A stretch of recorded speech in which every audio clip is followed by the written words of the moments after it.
Bienvenidos, lectores y lectoras que no se resignan a la guerra. La Comisión de la Verdad, en alianza con el 603 de la Gran Vía, les invita a escuchar la lectura en voz alta de la novela Río Muerto, de Ricardo Silva Romero. Esta es una ceremonia de duelo colectivo que busca honrar a las víctimas del conflicto armado colombiano. El músico Juan Pablo Marín, hijo de Hernando Marín, compositor de La Creciente, lee el capítulo 22 de Río Muerto. Maximiliano le dijo a Segundo que él sí se iba a morir. Segundo le respondió entrecortado, tragándose las lágrimas y las babas, que él prefería morirse si su mamá estaba muerta. Maximiliano entonces trató de darle a su hermano menor la orden de no llorar como un marica y la orden de darle ese papelito que se la pasaba mirando como un secreto. Cuento hasta 3, le dijo, pero ahí mismo empezó a quedarse sin aire, ahí porque se iba a poner a llorar. Se quedaron mudos un rato tratando de pensar y de decir alguna cosa hasta que comenzaron a darse cuenta de que se les estaba pasando los 5, los 6, los 7 minutos que le habían concedido. Y entonces Segundo escuchó a su hermano mayor pidiéndole entre lágrimas que no lo dejara solo. Por favor, por favor. Y sintió que tenía que recibirlo en sus brazos. Y lo recibió encorvado, porque cómo más si él era mucho más alto que él. Y le acarició y le besó la cabeza encrespada. ¿Y qué más iba a hacer si no era lo único que tenía en la vida? Segundo no dijo nada más. No pudo pensar una sola oración ni tuvo que hacerlo porque allá afuera la mamá Hipólita empezó a gritarle al comandante Triple X: ¿dónde están mis hijos? Malnacido, ¿qué les hizo? Y se quedó gritándolo una y otra vez hasta que el verdugo de Belén del Chamí, que hizo lo que quiso con el pueblo hasta el día en que le llegó su turno, dijo: mírelos, mírelos, a la mujer encolerizada, porque los 2 niños tuvieron que aparecerse bajo el umbral de su puerta. El centro del campamento, que aquel tierrero rodeado de trozos de selva parecía ser el centro, fue llenándose de muchachos camuflados, listos a dispararle al primero que se metiera con su jefe. Y ella se calmó cuando los vio y volvió a enloquecerse cuando no los dejaron abrazarla. El comandante Triple X le preguntó a la agente Sarria si todavía quería quedarse con la mujer. El agente Sarria le contestó al comandante Triple X que ya no, porque la había humillado en frente de la comunidad. El comandante Triple X le preguntó a la agente Sarria si entonces quería ser él el hombre que le pegara el tiro. El agente Sarria le contestó al comandante Triple X que era mejor que un policía no hiciera esa clase de trabajos. El comandante Triple X le pidió al agente Sarria que le prestara el revólver que le colgaba del cinturón como un amuleto de verdad. El agente Sarria le pasó el revólver al comandante Triple X sin pensarlo 2 veces. ¿Quién iba a imaginar el caso? Él. Y el comandante, que no podía gritar porque su garganta no era suficiente, le pidió a su ejército que le contara a toda la gente de la región lo que iba a ver, porque la moraleja de la historia ya era que en Belén la ley es para todos. Dijo: esta mujer se va a morir porque yo voy a matarla, pero también porque eso es lo que ella quiere, dijo. Eso es lo que ella quiere porque ella cree que la noticia va a mandarnos a prisión, pero que la verdad era que él era el bueno de la historia, porque él era el orden y que además las prisiones eran suyas. Dijo que la soltaran y que se hicieran a un lado para que él pudiera apretar el gatillo del fierro de la patria que empuñaba. No logró que Hipólita se pusiera de rodillas, no, apenas que cerrara los ojos, pero sí pudo humillarla cuando le dijo: todavía está a tiempo de rogarme. No es fácil saber, 28 años después, si el comandante estaba dispuesto a dispararle a mamá. Yo pensaría que no, que el cabrón lo habría hecho, pum, y listo, si le hubiera dado la gana. Pero lo cierto, que es cierto porque todos lo cuentan igual, es que Maximiliano se libró de las manos que lo tenían preso y se le lanzó encima al verdugo desmemoriado con las tijeras de la peluquera en la mano. Que ese ejército se quedó quieto en pleno como si estuviera viendo una pelea de gallos, una pelea de espantos.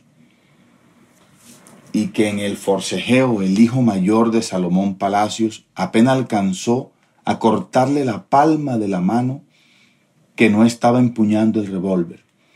Y el comandante murió 7 años después con esa cicatriz en la línea de la vida, porque Hipólita se puso en medio para que su hijo no se le volviera otro asesino.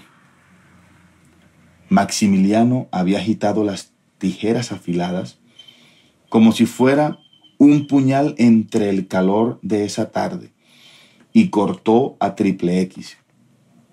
Hipólita le había agarrado el brazo a su hijo de la muñeca cuando el niño iba a darle el siguiente zarpazo. No más. El revólver había quedado en el piso como cualquier cosa. Y unos segundos después hubo silencio, porque el comandante tenía a la madre y al hijo agarrados del pelo, de rodillas los dos, y los dos tragándose las quejas semejantes a un par de fieras domadas. ¡Quietos!, gritó a su manera, extinguida, sofocada, cuando notó que sus 3 guardaespaldas salían del trance con los 3 fusiles en la mano. ¡Quietos!, repitió un par de veces más, hasta que solo se escucharon las ramas de los árboles y los pájaros nerviosos. El claro de tierra, rodeado de hombres armados, y de selva, era también un claro de sol. Una pequeña arena en la que un luchador acababa de vencer a sus 2 adversarios con sus 2 garras. El viento barría el piso y armaba polvaredas que cerraban los ojos. Y el comandante soltó una frase lejana, tenue, que algunos dicen que fue: nadie haga nada hasta que yo diga. Y otros dicen que fue: vamos a resolver esta mierda ya. Hipólita le susurró a Maximiliano: ya se va a acabar. Maximiliano resopló y miró fijamente el suelo como diciéndose: ya se acabó. Y el corazón se le resucitó en el pecho cuando escucharon a Segundo pidiendo piedad. Perdón, perdón, empezó a gritarle al comandante como gritaba cuando su hermano mayor iba a castigarlo porque sí. Y Triple X soltó una risotada de victoria, porque alguno de los 3 había rogado por la vida de los tres. Y soltó una de las cabezas por un momento y se puso a chuparse la sangre de la palma de la mano para que todos dejaran de ladrar. Por favor, no nos mate a ninguno. Por favor, por favor, por favor. Lloró el niño, dando un paso y poniéndose de rodillas adentro del ruedo en el que su hermano y su mamá tenían cerrados los ojos. ¿Quién sabe si lo estaban odiando por haberse rendido? Su papá jamás habría pedido de rodillas que no lo mataran, porque había sido siempre muy orgulloso y porque había crecido en un mundo resignado a la muerte. Pero él se lo imaginó escribiéndole: segundo, usted no se vaya a hacer matar como yo. Segundo, usted cometa sus propios errores. Y se lo imaginó escuchándoselo en el hombro, igual que cuando era un niño de 5 años, como un bulto de papas. Y se lo imaginó dándole palmaditas en la espalda hasta que dejara de temer y de llorar, y haciéndole saber a Maximiliano, mientras tanto, que cada quien tenía su propio destino, y el suyo era seguir viviendo, que el muerto era él, y nadie más que él, y repitiéndole a Hipólita lo que siempre le escribía en las servilletas: haga caso, que el papá le manda decir que haga caso. Le gritó Segundo a la mamá porque la vio tratando de morderle la mano herida al verdugo y lanzándole gargajos a su piso. Haga caso, Hipólita, no más. Hipólita abrió los ojos como si por fin hubiera entendido la lengua en la que le estaban hablando y fuera su marido quien le estuviera suplicando que le escuchara por una vez en la vida. El mudo de Salomón Palacios la había enamorado de tanto estar presente. La llevaba a donde ella dijera. La esperaba sin averiguarse la hora. Le cargaba las bolsas de la compra. La acompañaba de vuelta a la casa. La miraba y la seguía mirando como si no se cansara de ella. Ella le dijo muchas veces que no. Yo no es que no veo que usted y yo podamos durar juntos. Ella le pidió 1000 veces que se quedaran de amigos, pero un día dejó de verlo manso y mudo y comenzó a verlo amenazante. Y fue la noche en la que le pidió que no se fuera más. A la mañana siguiente, amanecidos, le confesó que tenía miedo. Y él se la pasó diciéndole que no con la cabeza, aun cuando ella se empeñara en darle la espalda desnuda en aquella cama para uno no más, como diciéndole que él lo que quería era estarse hasta viejo con ella. Y como ella lo atacó con peros, como pero es que todos los hombres acaban sacando el culo, o pero es que va a ver que usted se va a aburrir de mí mañana, o pero es que usted y yo lo que veníamos siendo era amigos. Le escribió las palabras haga caso en una bolsa de papel que ella tenía. Poco a poco empezó a quererle todo, que temblara cuando se reía, que se escribiera esas parrafadas en el blog de hojas amarillas porque tenía que contarle alguna cosa que había visto, que la despertara siempre a la misma hora acariciándole la cabeza, que se escondiera de hombros cuando ella le gritaba que estaba cansada de recogerle el desorden, que se le fueran las madrugadas de los sábados haciéndole favores a los conchudos y a los garranchos, que llevaran a los hijos él solo a las ferias del pueblo para dejarla descansar, que se levantara primero que los demás a afeitarse con la única navaja que le había conocido, que se la pasara llevando el ritmo de ya llega la mujer que yo más quiero, por la que me desespero y hasta pierdo la cabeza, que se fumara uno después de otro, como reconociéndose débil, que le escribiera haga caso sin esperar que lo hiciera. Haga caso, haga caso, haga caso.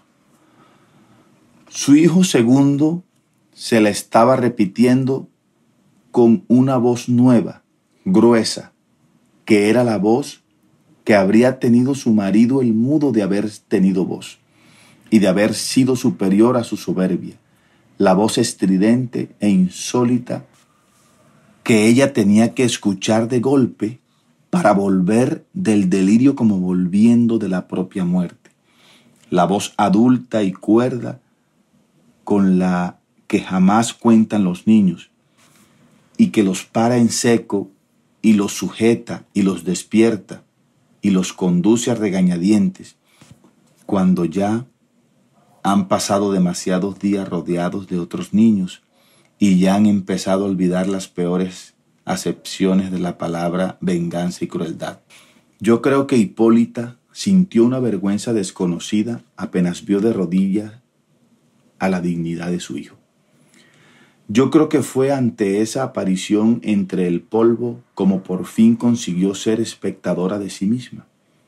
Y por fin vio y por fin oyó a Segundo, porque le pareció que aquel ya no era su hijito rezandero, que no se merecía pasar por este mundo, sino que era un viejo con gestos ajenos y con gestos propios, que tenía adentro el coraje para mostrarle lo obvio.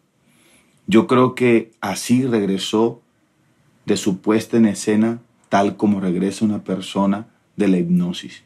Tac. Y así entendió los gritos de ese corrillo en la selva. Y así notó y supo sus actos. Y captó que el fantasma de su marido iba a estar con ellos siempre que ellos quisieran. Haga caso.